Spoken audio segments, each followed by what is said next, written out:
예, 안녕하십니까. 지성불교연구원 원장 이태승입니다.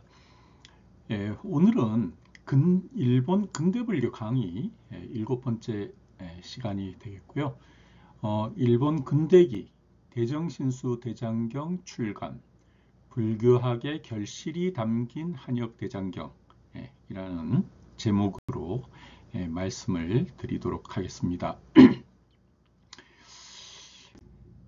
사실 이 대정신수 대장경은 우리 불교학의 그 어떤 그 몸을 담은 사람들은 물론이지만 뭔가 그 불교를 알기 위한 그런 가장 기본적인 텍스트로 절대적으로 필수 불가결한 것이 이 대장경인데요.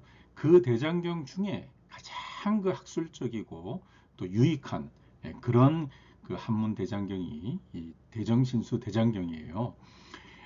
저도 오래전부터 이 대정신수 대장경이 어떠한 계기로 어떻게 누가 이렇게 만들었는가 하는 것에 좀 궁금증을 가지고 있었는데 마침 그 일본 근대불교에 대한 이런 동영상의 어떤 그 시간표상으로 지금 이 대정신수 대장경을 이렇게 얘기해야 되는 시기 같아요.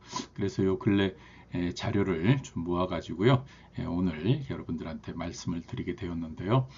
이 대정신수 대장경을 우리가 그 이렇게 얘기하는 데서는 절대적으로 그 중요하신 분들이 여기 대정신수 대장경 그 뒤편에 출간 그 경위와 또 출간하신 분들과 관련된 그런 내용인데요. 여기 84권에 해당하는 내용에 여기 고남순차랑 다카쿠스 준지로 그 다음에 와타나베 가이교쿠 도변해우 그 다음에 여기 편집부의 교합부 중에 오노 겐묘 요 세 분을 우리가 절대적으로 이 그 대정신 대정령을 만드시는데 절대적인 역할을 했다고 말을 할 수 있을 것 같아요.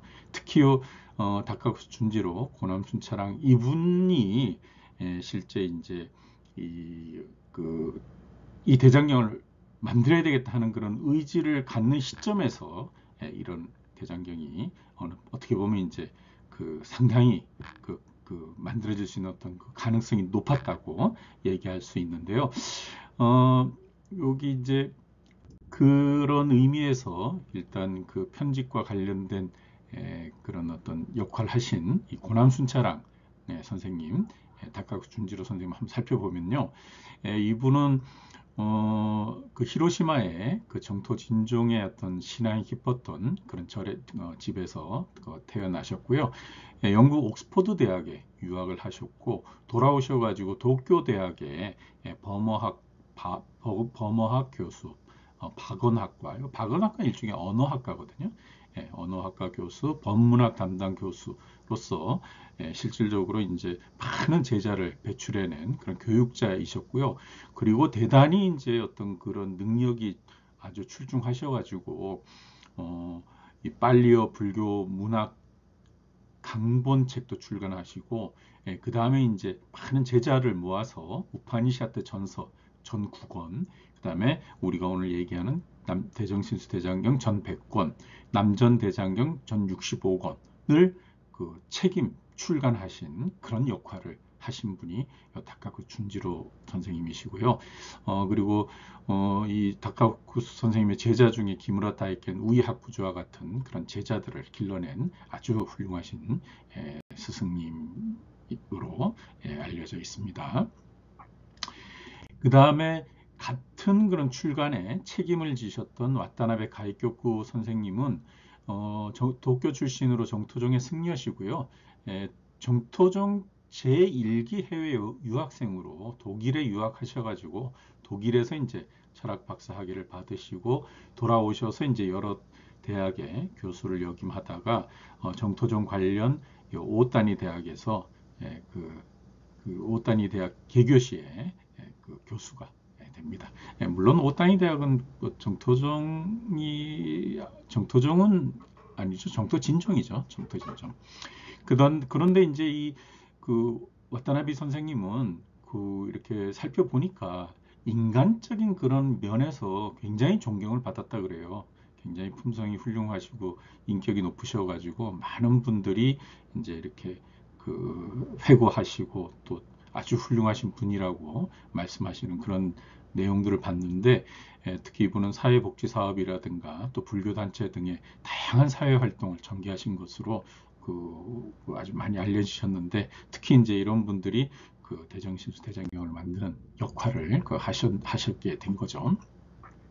그 다음에 이제 오노 겐묘 선생님은 요코하마 출신인데, 이분은 특히 이제 불교 미술 쪽으로 큰 그런 어떤 그 자신의 어떤 세계를 갖고 계시고, 불교 미술 쪽으로 교토제국대학에서 박사학위를 받으시고 또 교수로서 역임을 하셨는데, 실제 이제 그 다카코 준지로와 와타나베 가이쿄 선생님이 출간에 책임을 지신, 좀 어떻게 보면 이제 경영자적인 그런 입장이라고 하면, 이분은 실무적인 입장에서 굉장히 그 어떤 세밀한 부분을 챙기고 또 그런 것을 아주 잘 능수능란하게 잘 하신 분으로 그렇게 알려져 있어요. 요 지금 표는 뒤에서 이제 다시 한번 설명을 하겠지만, 그러면 왜 대정신수 대장경이 만들어졌는가를 얘기하는 데서 좀 중요한 표여가지고요. 일단 여기서 한번 말씀을 드리게 되면, 뭐 여러분들은 제가 그 일본 근대불교 강의에서 일본에서 그 패불 해석이 일어났다는 얘기는 뭐 아마 다 알고 계실 텐데, 그 패불 해석을 어떻게 보면 이제 극복한 상황에서 하나의 상징처럼 만들어지는 그런 대장경이, 요 대정신수 대장경보다 앞서서 만들어지는 게 있어요. 요게 이제 대일본 교정 대장경이라는 것이 1880년에서 85년 연간에 만들어지는데, 이것도 굉장히 그 중요한 의미를 갖고 있어가지고, 점차 이제 패불 해석 이후에 많은 사람들이 불교학에 관심을 갖고 불교를 공부하려고 하다 보니까 대장경이 필요한데, 마침 그때 이제 부흥해서 만들어진 게 요 대일본 교정대장경인데, 사실 이거는 굉장히 어떻게 보면은 그 대중적으로 만들어진 게 아니고, 굉장히 그 일반인들이 구입하거나 불교학을 공부하는 사람들이 이 대장경을 이렇게 본다는 게 쉽지가 않았던 것 같아요. 그래서 이제 이런 대장경을 통해서 많은 사람들이 불교에 이제 점점 관심을 갖고 있다가, 이제 본격적으로 좀 대중적이면서도 좀 학술적이면서도 유용한 그런 대장경이 필요하다는 것을 굉장히 많은 사람들이 이렇게 얘기하게 되었는데, 특히 이제 도쿄대학에서 불교학을 책임지고 있었던 그 다카쿠 준지로 선생님 제자들 가운데서도 그런 얘기들이 굉장히 많았던 것 같아요.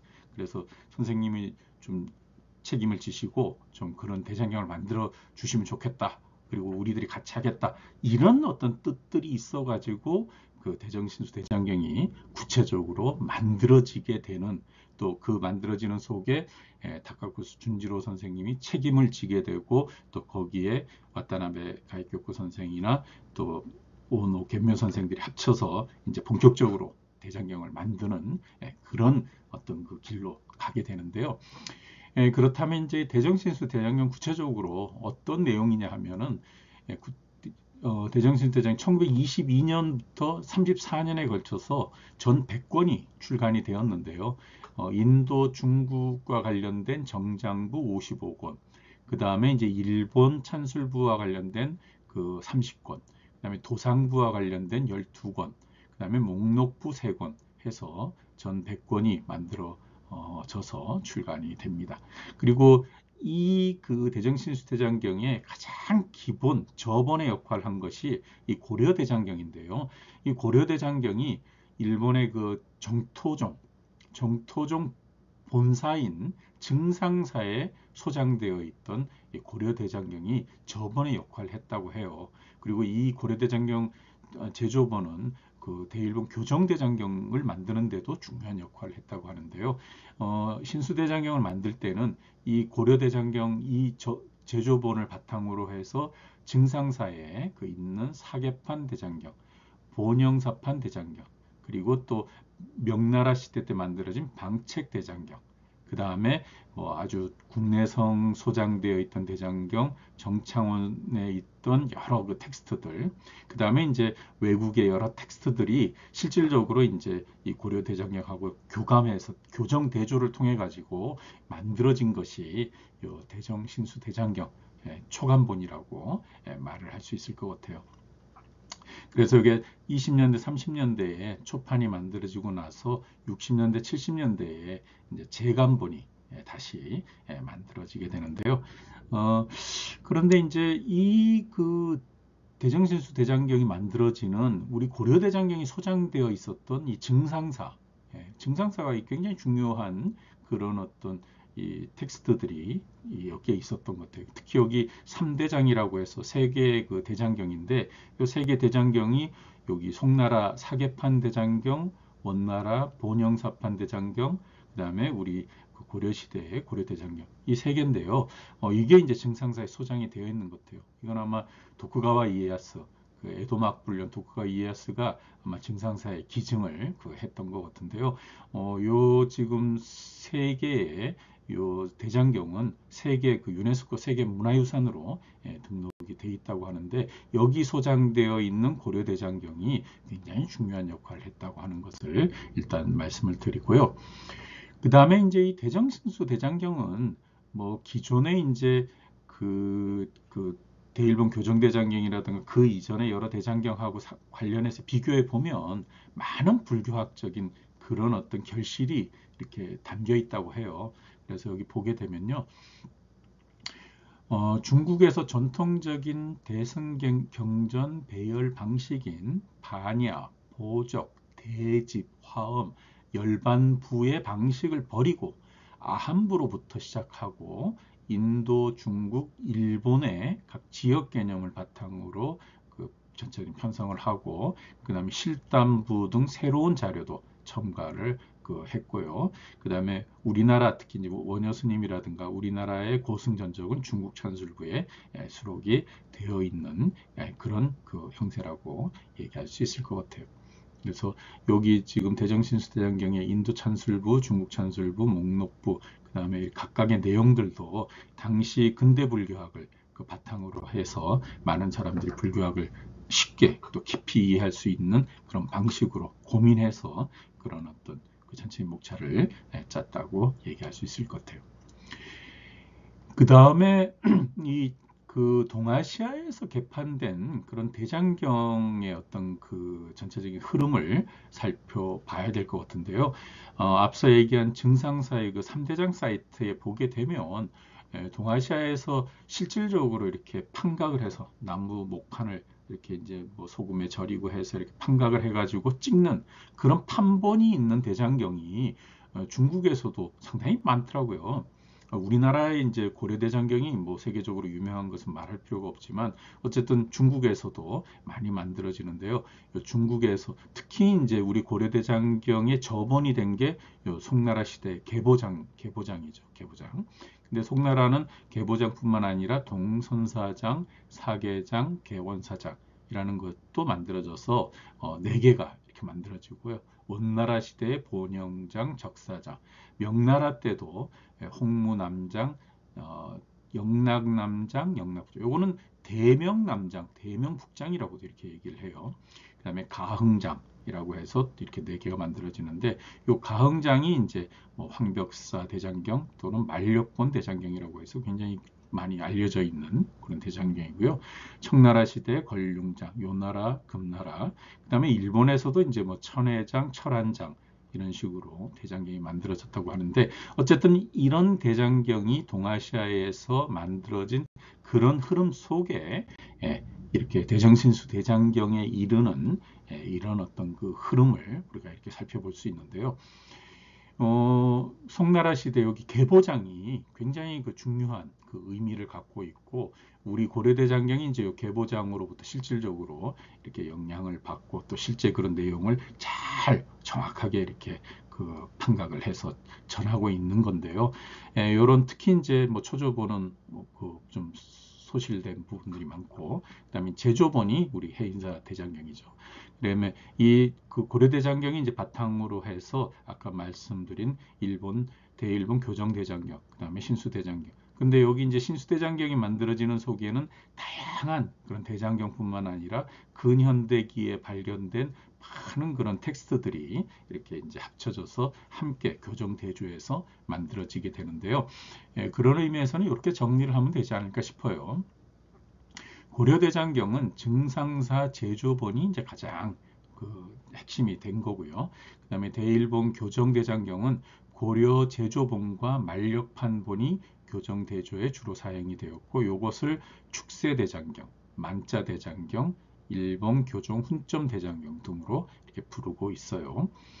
그 다음에 이제 대정신수대장경은 마찬가지로 아까 앞에서 본 증상사의 3대장뿐만 아니라 다른 서양의 그런 텍스트뿐만 아니라 아주 그 중요한 유물로 간직되어 있던 그런 사본들이 이제 이렇게 밝혀지면서 같이 교정대조돼서 만들어지게 되고, 그것이 이제 이 신수대장경으로 이렇게 그 간행이 되는 거죠.